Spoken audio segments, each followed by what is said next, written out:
Namaskar. Welcome to another episode of Editorial.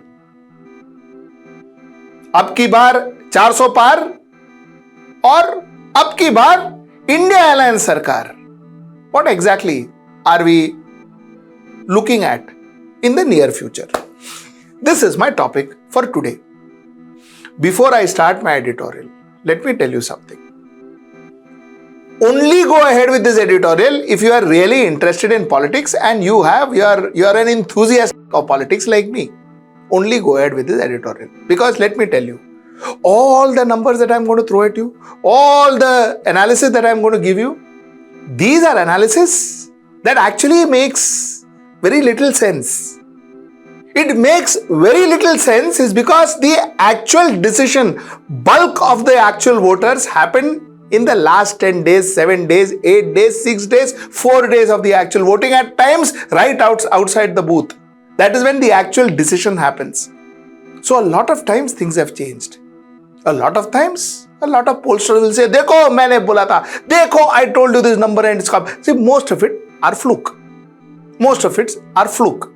There is a direction, like I always say, there is a direction that pollsters can give us, but that is no actual prediction or no actual analysis and all that. वो सब नहीं होता है. But what is interesting is to know, to understand numbers, to crunch numbers, to analyze figures. It gives you some kind of an understanding of how politics is working in our country, which is a fantastic understanding, which is a good thing to learn. Good thing to learn is because we know how our countrymen are thinking. Good things to learn is because we know what triggers, what are the trigger points, political trigger points in our country. What makes a person go and vote for a particular party. All this we get to learn. And that's very interesting. And that's why I said, if you're an enthusiast, if you're a political enthusiast, continue with this editorial. Otherwise, I think you can watch something else, actually. So that's the point I want to make. Let's get right into the show. So now let us talk about some figures. See, everybody is talking about 2024 figures, pre-poll, post-poll, that poll, this poll. Everybody is talking about 2024 figures and what 2024 figures holds for you. Now, a lot of people are also talking about, why do they choose the Prime Minister? Why is the Prime Minister the most popular face? Who is the most popular face? And all of this. This forms a narrative. And that narrative is normally presented to you. Now, what we will try and do is, we will try and look at our elections right from 2004. Let us look at numbers 2004, numbers 2014, numbers 2019 and what numbers are predicting 2024. तो एक fair amount of idea मिल जाएगा कि where does this number take us. That's the first thing we will do. Then the next thing we'll talk about is this popularity game. Who is popular? Why is this particular person? Why is Narendra Modi more popular than Rahul Gandhi? We'll get this popularity game. Then one thing that I want to really talk to you about are the trigger points. The trigger points of Indian politics. There has been trigger points which has actually changed the course of elections. It went topsy-turvy. It has started from 2004. Let's talk about those trigger points. These are the 3 points I would like to share with you today. Let's get right into the show. So like I told you, if we were to start from 2004, the figures that were spoken about in 2004 were as follows. NDTV, AC Nielsen spoke about NDA getting 230 seats to 250 seats, Congress getting 190 seats to 205 seats, others getting 100 seats to 120 seats. So NDA was shown as the single largest group in the parliament. It was widely understood that NDA, alliance with others, would form the government. At least they will attempt to. Of course, otherwise, a lot of people spoke about 2004 being a hung parliament. Okay. Now, the reality we know, reality UPA got 208 which was not predicted. NDA got 181, which was lesser than what was predicted, and Left Front and others got 59. This was what the actual story was. Congress got 145, BJP got 138. So Congress was the single largest party in 2004. So the prediction all went wrong. But more than prediction normally goes wrong. Let me tell you, more than prediction, the direction went wrong. The direction of the research went wrong. So that's what 2004 is. Now let us come to 2014 and the game begins. Okay, 2014, NDA was supposed to get, and I'm going to take one research this time, and I'm going to take the mood of the nation by India Today. I'm going to take that one research so that we'll get some kind of a consistency. So we will follow that research through and through, so that some kind of a consistency on what we talk, and then we will form our own opinion. Believe me, it's interesting. It is a very interesting exercise. NDA, according to Mood of the Nations, in 2014 was supposed to get to 217 to 237 seats. They actually got 336. Others were supposed to get 205 to 225. They actually got 148. UPA was supposed to get anything between 91 to 111. They ended up getting only 59 seats. So this was the difference of the numbers that was predicted. But one thing, direction was right. Now, BJP was supposed to get anything between 192 to 212. They got 282. Congress was supposed to get 79 to 99. They got mere 44. Like I said again, numbers haywire, but direction was correct. Let's go next.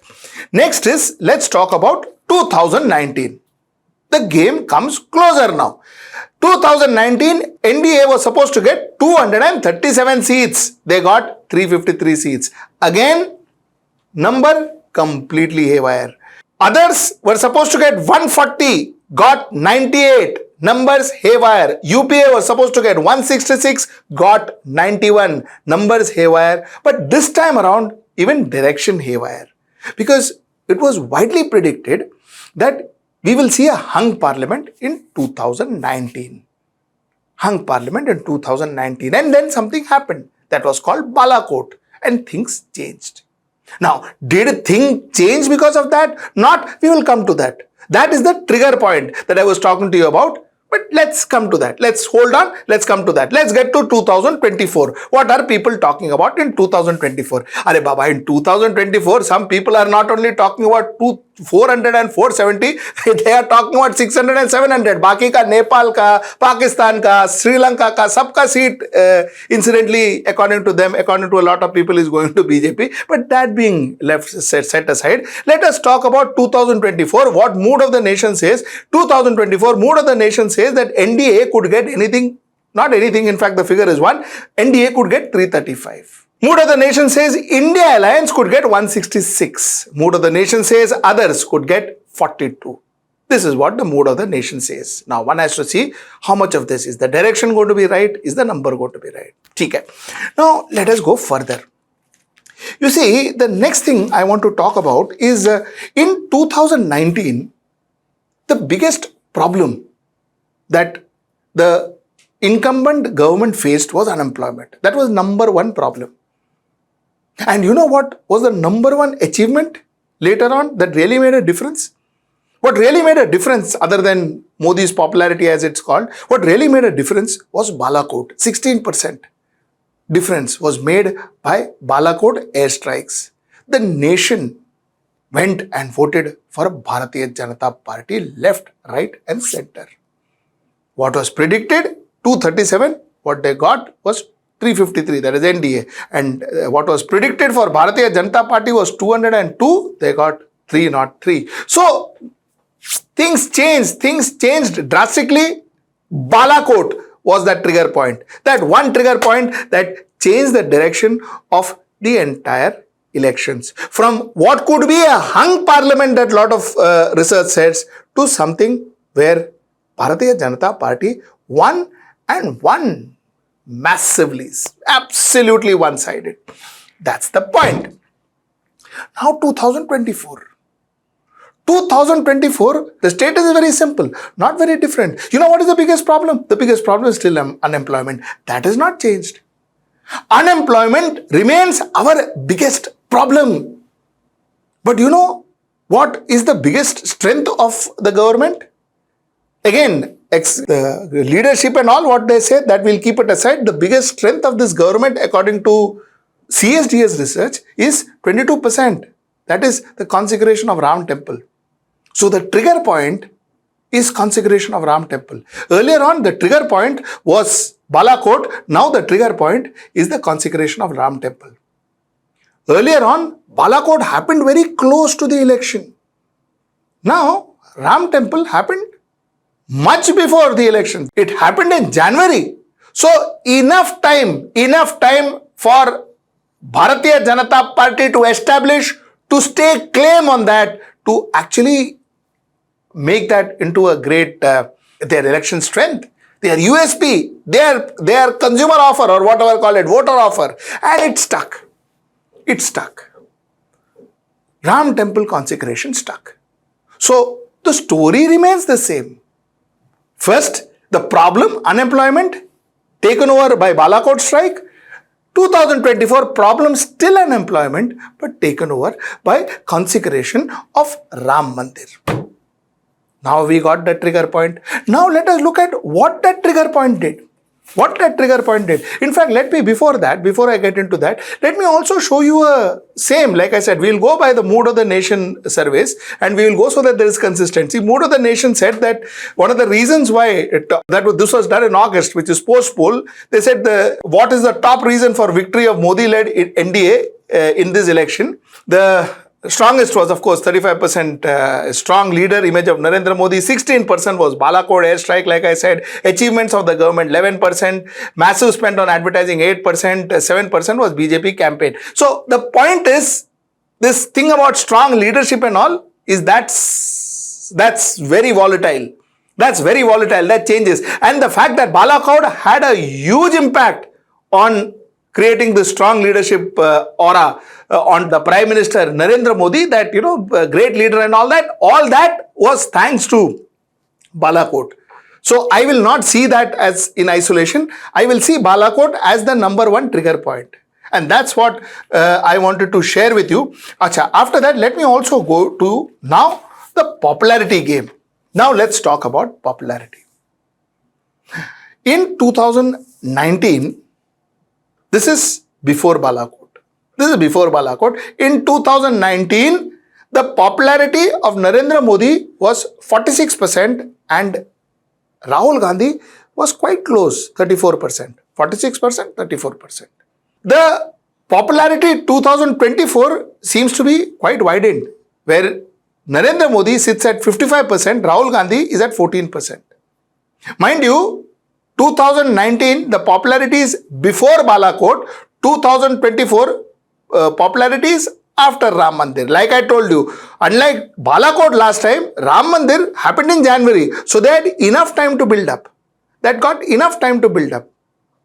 While a lot of us said that, the popularity peaked very early before the elections, the fact also remains that because the popularity peaked and the opposition didn't do anything to combat that popularity much, the fact remains that Narendra Modi's popularity has been soaring high. This is where the popularity between these two leaders stand. So my conclusion with all these figures will be as follows. You see, currently, the edge is definitely with the Bharatiya Janata Party, no doubt. No doubt. And one may believe it, one may not believe it. That too, let me tell you, one believes it because, we start believing in the ecosystem that we are in. So if you are in a left ecosystem, then you start believing in the left propaganda that comes to you. If you are in the right ecosystem, then you believe in the right propaganda that comes to you. The moment you put these propagandas together, the moment you start watching these together, keeping them side by side, you will understand where it stands, because the truth is somewhere in the middle. The truth is neither with the left or with the right completely. So these are the figures. These figures show that there is an edge that Bharatiya Janata Party has. But does that mean that it is all over for the India alliance? Absolutely not. The opposition has to remember that there is this huge concept called the trigger point. 2019, it changed fates for NDA. It changed the direction of the election. 2024, it has built up the entire 2024 election for the NDA. So, trigger point is what made a difference. If the opposition can use that trigger point, if the opposition comes about with a great offer, with a great voter offer, even now, the opposition can this time use that trigger point to their advantage. There is still that chance to come up with that big idea. That big idea, that big offer that can trigger the consumers, that can trigger the voters in this case. That big idea can still be brought about. That big idea which will make that last mile voter to change his preference. The opportunity still stands. So the match is still very open. This is what I will conclude with. The rest is for you to decide. Write down what you feel, write down what you think, write down what's your opinion, write down how you analyze these numbers, because obviously I'm sure you have your own opinion on this. Please write down in the comment box all your opinions, and do remember to share and subscribe to our channel. Till I see you next time, that's tomorrow at 10. Namaskar. Stay ahead with our cutting-edge news app. Instantly access the latest shorts in just 1 minute and breaking news in just 50 words. Download now for a smarter, faster news experience.